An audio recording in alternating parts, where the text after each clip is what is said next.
Hollow Knight, developed by Team Cherry and released in 2017 as a Megalovania Explorer on Steam, but later saw a port to the Switch, Xbox, and PS4 in 2018.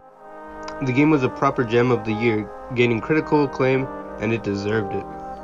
I've only recently beat Hollow Knight, and let me say, it was a trip and a half. The combat, the music, all the little secrets around every nook and cranny was also nice, even if I did die a few more times than I should have. I wasn't very good. If you haven't played Hollow Knight, then you really are missing out on a really great experience, and with Silksong on its way, now's as good a time as any to start. Today, I wanted to take a peek at just what makes the game so unique, and yes, I realize I'm a little late to the party, but I still feel like I can say something, or rather that I at least should say something with how great the game is.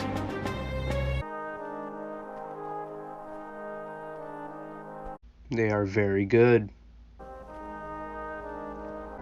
Of course, I'm just kidding. Overlooking the music would be a grave mistake and a disrespect to Hollow Knight. The music of Hollow Knight really carries the theme that the game and the creators wanted to show off. It makes you feel like a lost soul venturing through a dying world. Yet, it has themes that remind you of little bits of life that still exists in this barren wasteland. But when it needs to, the music slaps, and it slaps hard.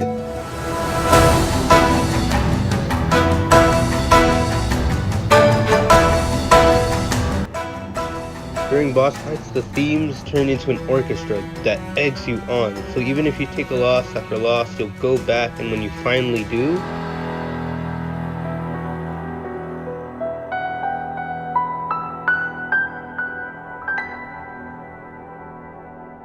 basically what I'm trying to say is that the music of Hollow Knight is essential to what it is. If you change the music, you change the game. And the same thing could be said about the visuals. The game's unique look and style combined with the crisp animation that helps push the theme of the game further and fits the image the game sets out to give. All the characters are just little insects and monsters that look different from each other. Just from a glance you can kinda get a good idea of how the character will move and attack. Like they have their own thoughts and opinions. Like you can tell if they like pineapple on pizza, I won't judge. And the backgrounds help build the world and immediately tells you where you are and helps to set the mood of the area immediately. The mysterious blue of the Forgotten Crossroads, the calming green of Green Path, and the orange you see forever because fungal waste is huge and it connects to everything and you'll always come back.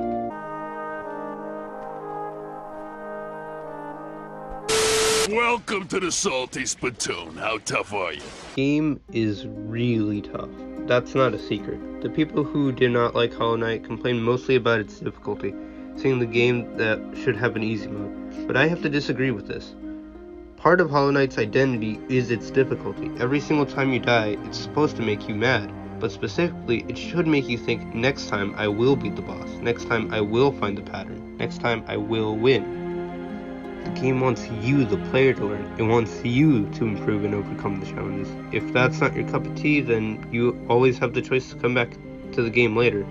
No one's forcing you to play it.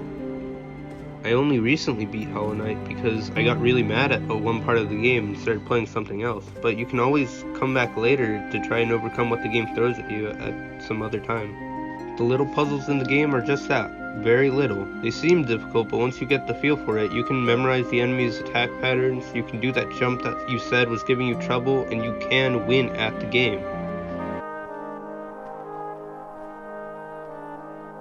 The game is a big boy, alright? There's a lot to do. When I beat the game, I found out I was only 60% done with it, and it took me nearly 14 hours, not counting accidents.